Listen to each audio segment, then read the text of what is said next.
Congratulations.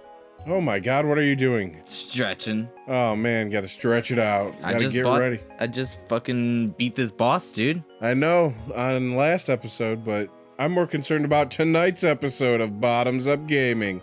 How's it going? We're running through the darkness. Yeah. You're gonna shoot the darkness with my magic missiles. All missile. 3 of them that don't miss. I didn't realize that was a thing. Hey, do you want to save? Sure. Magic missiles do not miss. You don't have to roll for like. Really? Yeah, for attack. I never knew that. Damn. And I get all 3 of them, so they go anywhere I want. So yeah, like, I'll hit this dude twice and this guy once, or all 3 separately. You command them at your will. Yeah. Jump the holes. I do. Jump the holes. Just ollie it. Ollie kickflip 3000. What the hell's going on? That's not even a move. It's not even a move.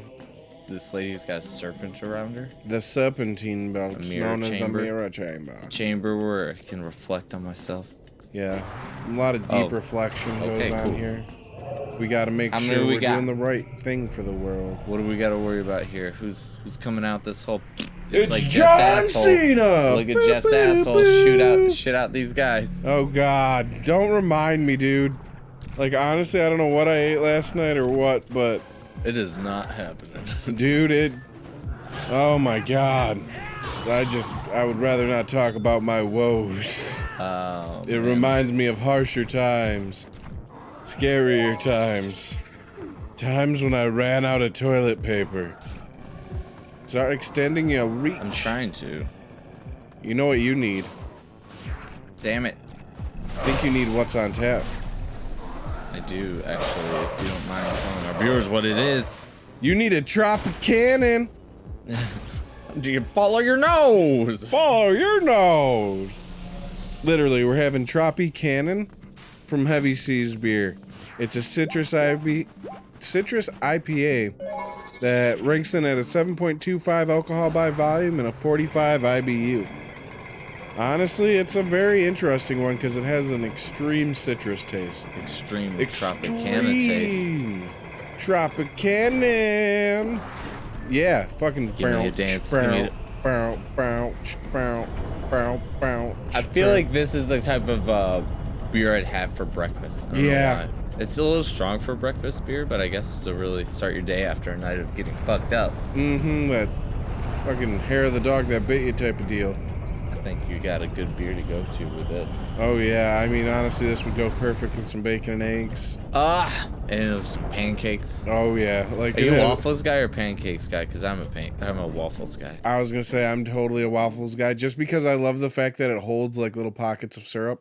I love the pockets syrup of cholesterol poisoning. I know, right? But it has to be good syrup. It can't be like your like everyday like run of the mill general store fucking syrup. I need like Canadian fresh maple syrup. I need some organic, straight from the like I want to go tap a tree and get my syrup. Like just that's like how fresh. Squeezing branches to get syrup out. Lumberjack style, bro. Lumberjack. Don't mind the little bit of tree in it.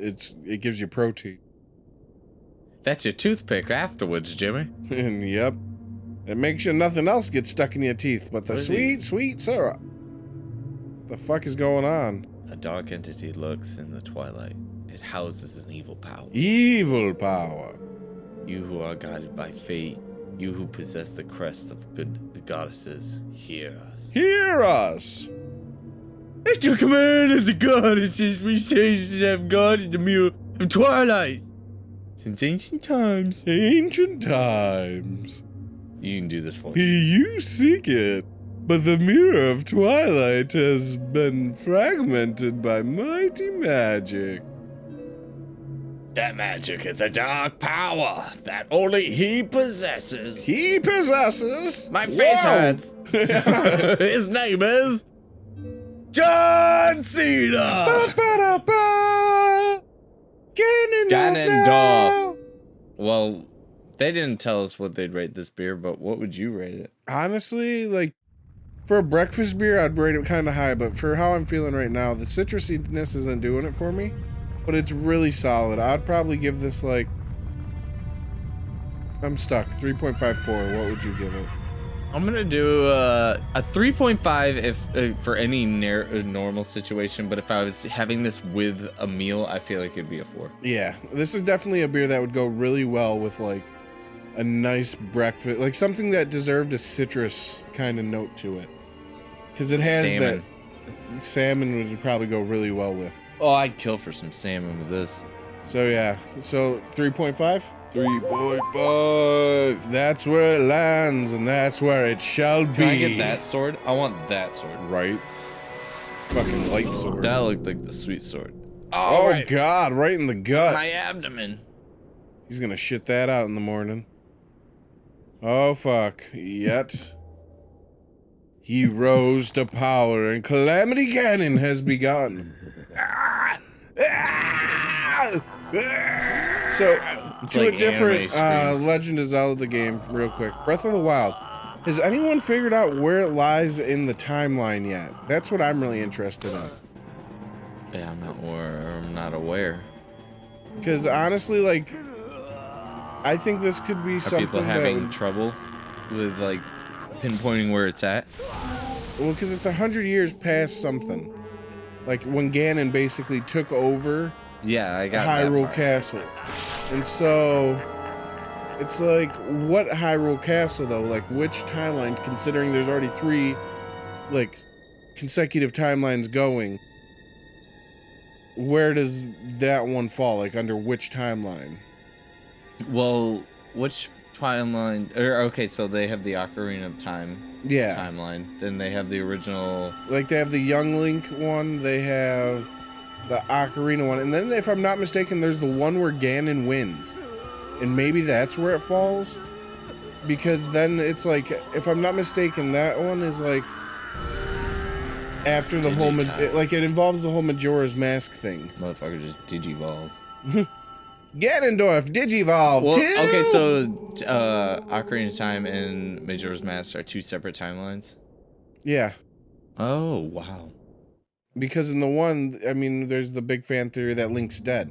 Yeah, that's Majora's Mask. And so, like, since he died, that means Ganon would have been able to win and take over.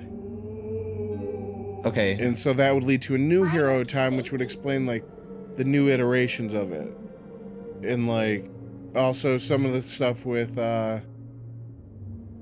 like, what's the one? You know, the one with the thing. And the ship, Wind Waker, with that one, and how the whole land of Hyrule is completely flooded. What happened? Okay, so what happened? Where's Skyward Sword come into play? Skyward Sword comes into play, I want to say, on the Adult Link timeline, which is like part of the, because basically it's like you have the 2 of the timelines spring from the actual, like, Ocarina of Time is where it separates, because then that creates the Adult Link timeline and then the Young Link timeline. Okay. So if you guys don't know anything about string theory, please just check out anything by Lawrence Krauss or Brian Greene. Or anything that has to do with the Legend of Zelda timeline. Yeah. Because obviously it has a very strong connectiveness to string theory. It's you're pretty good. Shit. You'll probably get your PhD, your graduate in string theory or chaos theory. Just if you can connect Legend of Zelda to string theory, I bet you could probably write a dissertation or something on it. Alright. Like how the Legend of Zelda lore teaches us about string theory. That actually, you know what? You could probably write a thesis about it. It would be interesting. There's got to be like a popular science thesis on the Legend of Zelda timeline.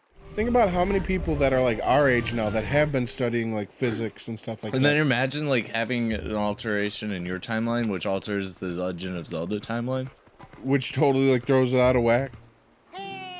You're stepping into a world where you actually play Ganon instead of Link, and Link is the enemy. Understand what's going on. That world is the Twilight Zone. Mail time. Letter from Barnes & Noble. Oh man, I can't believe they're out of business. We're canceling your discount. Sorry, you can't have your card anymore. Feel free to go use your last coupon at any local Starbucks. I don't think I've stopped and never paid attention to that. Fucking what, the Gate of Alderaan? Fucking weird. That actually reminds me of something like from Tron. Oh, dude. First Tron was awesome. The Second original Tron. You know what's funny? When you said Tron, the first thing that came to mind was not the movie. Oh, what was it? It was a deck type in Magic. Ah, wow. Ursatron. Ursatron. Yep, of Tron's course so you would cool. think Magic. I played that deck one time, and I got my ass handed to me, but it was fun, like, still, to do stuff with it. That's pretty cool. Yeah, it's like getting a shit ton of mana out really quick so you can dump out huge creatures or spells. Ah, okay. Makes sense. I mean, you want to flood the field, kind of. If I'm not mistaken, Jordan's deck actually used Ursatron, didn't it? He had a mirror combo deck. He had a mirror combo deck? Oh, yeah, he would get out, like, a different assortment of, like, artifact creatures, and basically he would play produce off of it. like an infinite amount of mana and produce an So it's almost like an affinity deck. It is an affinity. It's an infinity deck. Affinity would be like working off of artifacts and stuff. Yeah, so like your spells get cheaper based off controlling artifacts, and then certain artifacts go. I gotta go up here. The Zoro's domain. Yeah. Yep. Okay, cool. And I gotta talk to someone. But your spells get cheaper based off how many artifacts you have. Ah, okay. Which is why like affinity is actually a really strong deck type. Like if you're wanting to get into modern and you want something that's fairly cheap but a real competitive for like standard deck, affinity is really there. It's like $700 to buy all the pieces for it with all your sideboard and you said everything. Cheap. That's dude. Modern, like there's a price point you have to get into when playing Magic. Like it's not something where you can just mess around with all the time. Mm-hmm. What am I doing? That's I would raise up your mic a little bit. Sorry. Yeah, I don't. We like need I to said, get you a I new have mic a terrible mic stand. We need a new one for you. If you man. watch any of the live streams, you've seen it just go. It like declines like one of those slide pops every single time. All right, I'm just getting information from these people. That's all. I know what I'm supposed to do here. Okay, honey, that's the power of Pine Saw. We're gonna get you up into those mountains. You're gonna clean them and scrub them better than Mr. Clean ever could. My personal favorite deck in modern is Grixis Control. I like you love Grixis in any state, like red, blue, black. Like as far as I know, you've played Grixis quite a lot in all formats. Once I figured out what it was, I was just like, wow, this is the best one. This is the one I want to play as. Easily, no doubt. And then, like, I think Esper, like, take out the red and put in white. Okay, yeah, I've definitely seen you play a lot of Esper as well, especially with Ojutai and stuff like that. Oh man, you played Esper a lot. So, like, when I started playing Magic, Standard had like one of the best, like, it was one of the healthiest Standard environments I've ever been into. There was an assortment of decks. Every single one could face all the other types. And a very balanced. Yeah, and then all of a sudden out of nowhere it just went to like, now it's 5 decks, now it's 3 decks, and now we're controlled by like 2 decks. All the decks are controlled by 2. Pretty shitty. The only ones that shall follow the path and the righteous ones are most likely going to involve mana ramping right now, I think. No. Not even close. In Standard it's like hyper-aggressive decks. Oh, so you're dealing with a lot of like burn decks and stuff now? No, there's no burn decks. It's like they're hyper aggressive as in like they got really efficient creatures that are low on curve. So like they just come out the gate hitting you really fast. Yeah, like fucking. They don't have a whole lot of like direct damage to your face as opposed to like your creatures do all the damage, and then they can reoccur really well. The Owlmen of the East. Hey, this is like the Ashen one or whatever her name is. Whoa, hey. Hey, it's this chick. Yeah, fucking she looks like a Wampa. Well, I was exploring and I just thought I'd come over here and see the cold. It's colder than usual. You know what? I kind of want to see the Arctic. That would be pretty dope, honestly. Like, either going all the way up to the north or going to the Antarctic. Either one of them would be an interesting journey, just to say, I've been there. That's like one of those places you go just to say, I've been to this place. Yeah. So I just got a what do you call it? Like a bounty for hunting a Yeti. Cool. So I think on the next Bombs of Gaming, we might want to Hunt down a Yeti? Shh. We're gonna have to get some bear spray. Oh shit, we're going Yeti hunting, boys.